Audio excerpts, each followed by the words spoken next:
ಇವಾಗ ಸ್ಟಾರ್ಚ್, ಈ ಸ್ಟಾರ್ಚ್ನ ಉಪಯೋಗಿಸ್ಕೊಂಡು ನಾವು ಏನು ಮಾಡ್ಬೋದು, ಈ ಸ್ಟಾರ್ಚ್ ಕೂಡ ಉಳಿದಿರುತ್ತೆ. ಇದಕ್ಕೆ ಸ್ವಲ್ಪ ನಿಮಗೆ ಅನುಕೂಲ ಇರೋ ಹಾಗೆ ಅಕ್ಕಿ ಹಿಟ್ಟು ಅಥವಾ ಕಡಲೆ ಹಿಟ್ಟು ಇಲ್ಲ ಅಂದರೆ ಗೋಧಿ ಹಿಟ್ಟು, ಈ ಮೂರಲ್ಲಿ ಯಾವುದಾದ್ರೂ ಒಂದನ್ನ ನೀವು ಯೂಸ್ ಮಾಡಿಕೊಂಡು 1 ಸ್ಪೂನು ಆ ಸ್ಟಾರ್ಚ್ಗೆ ಹಾಕಿ ಇದಕ್ಕೆ ರೋಸ್ ವಾಟರು ಅಥವಾ ಮೊಸರು ಮತ್ತು ಇದಕ್ಕೆ ಒಂದು ಅರಿಶಿನ, ಇದಿಷ್ಟನ್ನು ನೀವು ಒಂದು ಒಳ್ಳೆ ಪ್ಯಾಕ್ ಮಾಡಿ, ಜೊತೆಗೆ ಒಂದು ಸ್ವಲ್ಪ ಕೊಬ್ಬರೆಣ್ಣೆ ಇಲ್ಲ ಅಂದವರು ವಿಟಮಿನ್ ಇ ಆಯಿಲ್ ಕೂಡ ನೀವು ಬಳಸ್ಕೋಬೋದು. ಇದಿಷ್ಟನ್ನು ಮಿಕ್ಸ್ ಮಾಡಿ ಮತ್ತೆ ನೀವು ಮುಖಕ್ಕೆ ಹಚ್ಚಬೇಕಾಗತ್ತೆ. ಇದಕ್ಕೆ ನೀವು ಅಡಿಷನಲ್ ಆಗಿ ಬೇಕಂದರೆ ನನಗೆ ಸ್ಕಿನ್ ಟ್ಯಾನ್ ಹೋಗಬೇಕು ಮತ್ತು ಸ್ಕಿನ್ ಈವನ್ ಆಗಿ ಕಾಣಿಸ್ಬೇಕನ್ನೋರು ಕಾಫಿ ಪೌಡರ್ ಅಂದರೆ ಇನ್ಸ್ಟೆಂಟ್ ಕಾಫಿ ಪೌಡರ್ ನಮ್ಗೆ ಏನು ಸಿಗುತ್ತೆ ಅದನ್ನು ಕೂಡ ನಾವು ಮಿಕ್ಸ್ ಮಾಡಿಕೊಂಡು ನಾವು ಮುಖಕ್ಕೆ ಅಥವಾ ಕುತ್ತಿಗೆಗೆ ಹಚ್ತಾ ಬರಬೇಕು.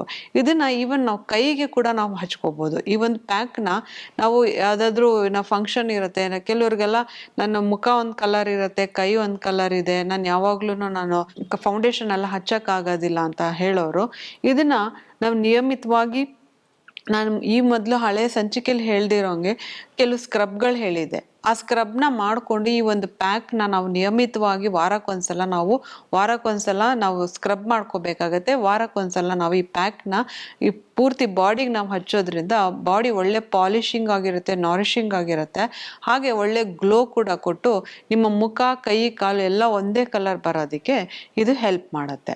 ಹಾಗೆ ಇದೇ ಆಲೂಗೆಡ್ಡೆ ಇಟ್ಕೊಂಡು ನಾವು ಇನ್ನೊಂದು ಪ್ಯಾಕ್ನ ಮಾಡೋದನ್ನ ನಾನು ಹೇಳ್ಕೊಡ್ತೀನಿ.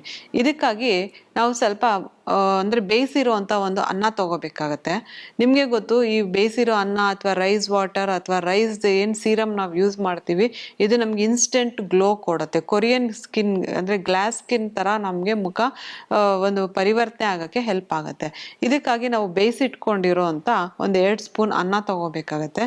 ಇದಕ್ಕೆ ನಾವು ಬೇಯಿಸಿಟ್ಕೊಂಡಿರೋ ಆಲೂಗಡ್ಡೆ, ಹಾಗೆ ಇದಕ್ಕೆ ಸ್ವಲ್ಪ ನಿಂಬೆಹಣ್ಣು ರಸ, ಇದಿಷ್ಟನ್ನು ನಾವು ಮಿಕ್ಸಿಲಿ ಹಾಕಿ ಒಂದು ಪೇಸ್ಟ್ ಥರ ಮಾಡ್ಕೋಬೇಕಾಗತ್ತೆ. ಪೇಸ್ಟ್ ಥರ ಮಾಡಿಕೊಂಡು ಇದಕ್ಕೆ ಸ್ವಲ್ಪ ಕೊಕೊನಟ್ ಆಯಿಲ್ ಅಥವಾ ವಿಟಮಿನ್ ಇ ಆಯಿಲು, ಇವೆರಡೂ ಇಲ್ಲ ಅಂದರೆ ಆಲ್ಮಂಡ್ ಆಯಿಲ್, ಇದಿಷ್ಟನ್ನು ಮಿಕ್ಸ್ ಮಾಡಿ ನಮ್ಮ ಮುಖಕ್ಕೆ ಪೇಸ್ಟ್ ಥರ ಹಚ್ಚಬೇಕಾಗತ್ತೆ. ಇದನ್ನು ಹಚ್ಚಿದಾಗ ನಮ್ಮ ಮುಖ ತುಂಬ ಸ್ಟಿಫ್ನೆಸ್ ಆಗುತ್ತೆ. 20 ನಿಮಿಷ ಬಿಟ್ಟು ನೀವು ಒಂದು ಲ್ಯೂಕ್ ವಾರ್ಮ್ ವಾಟರಲ್ಲಿ ಮುಖನ ತೊಳಿಬೇಕಾಗತ್ತೆ. ಇದನ್ನು ವಾರದಲ್ಲಿ ಒಂದ್ಸಲ ನೀವು ಮಾಡ್ತಾ ಬಂದರೆ ನಿಮ್ಮ ಸ್ಕಿನ್ ತುಂಬ ಚೇಂಜಸ್ ಆಗೋದನ್ನ ನೀವು ಒಂದು ವಾರದಲ್ಲಿ ನೀವು ನೋಡ್ಬೋದು. ಹಾಗೆ ಈ ಮುಖದಲ್ಲಿ ಆಕ್ನಿ ಅಥವಾ ಪಿಂಪಲ್ಸ್ ಇರೋರು ಏನು ಮಾಡ್ಬೋದು ಅಂದರೆ ಸಿನಮನ್, ಎಲ್ಲರ ಮನೆಯಲ್ಲೂ ಚಕ್ಕೆ ಇರುತ್ತೆ, ಆ ಚಕ್ಕೆನ ಪುಡಿ ಮಾಡಿಕೊಂಡು ಇದಕ್ಕೆ ನಾವು ಹನಿನ ಮಿಕ್ಸ್ ಮಾಡಬೇಕಾಗತ್ತೆ. ಈ ಎರಡನ್ನ ನಾವು ಮಿಕ್ಸ್ ಮಾಡಿ ಈ ಮಿಶ್ರಣವನ್ನು ಮುಖಕ್ಕೆ ನಾವು ಹಚ್ತಾ ಬಂದರೆ ಮುಖದ ಮೇಲೆ ಇರುವಂಥ ಆ್ಯಕ್ನಿ, ಅದರ ರಂಧ್ರಗಳು ಅಥವಾ ಮುಂದೆ ಆ್ಯಕ್ನಿ ಆಗದೆ ಇರೋಂಗೆ, ಪಿಂಪಲ್ಸ್ ಆಗದೆ ಇರೋಂಗೆ ಬಹುಮಟ್ಟಕ್ಕೆ ಇದು ತಡೆಯುತ್ತೆ. ಹಾಗೆ ಇದು ಜಾಯಿಕಾಯಿ ಎಲ್ಲರ ಮನೆಯಲ್ಲೂ ಗೊತ್ತು, ಯಾಕಂದರೆ ನಾವು ಮಸಾಲೆ ಪದಾರ್ಥಗಳಲ್ಲಿ ಇದನ್ನು ಸರ್ವೇ ಸಾಮಾನ್ಯವಾಗಿ ಉಪಯೋಗಿಸ್ತೀವಿ.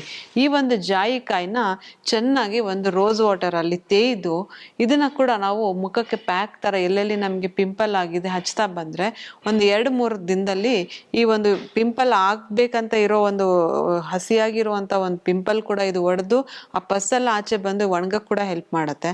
ಅಥವಾ ನಮಗೆ ಪಿಂಪಲ್ ಆಲ್ರೆಡಿ ಆಗೋಗಿದೆ, ಇದು ಇನ್ನೇನು ಒಣಗೋ ಸ್ಟೇಜಲ್ಲಿ ಇದೆ, ಇದು ಮತ್ತೆ ನಮಗೆ ಬರಬಾರ್ದು ಅಂತಂದ್ರೆ ಈ ಜಾಯಿಕಾಯಿಗೆ ರೋಸ್ ವಾಟರ್ ಹಚ್ಚಿ ನಿಯಮಿತವಾಗಿ ನಾವು ಹಚ್ತಾ ಬಂದ್ರೆ ಇದು ಕೂಡ ನಮ್ಮ ಸ್ಕಿನ್ಗೆ ಒಳ್ಳೆ ಕಾಂಪ್ಲೆಕ್ಷನ್ ಕೊಡೋಕ್ಕೆ ಹೆಲ್ಪ್ ಆಗುತ್ತೆ. ನೋಡಿದ್ರಲ್ಲ ವೀಕ್ಷಕರೇ, ಇಲ್ಲಿವರೆಗೂ ಹಲವಾರು ಸ್ಕಿನ್ ರಿಲೇಟೆಡ್ ಪ್ರಾಬ್ಲಮ್ಸ್ಗೆ ಮನೇಲೆ ಹೇಗೆ ನಾವು ರೆಮಿಡೀಸ್ನ ಕಂಡ್ಕೋಬೋದು ಅನ್ನೋದನ್ನ ತಿಳ್ಕೊಟ್ಟಿದ್ದೀನಿ.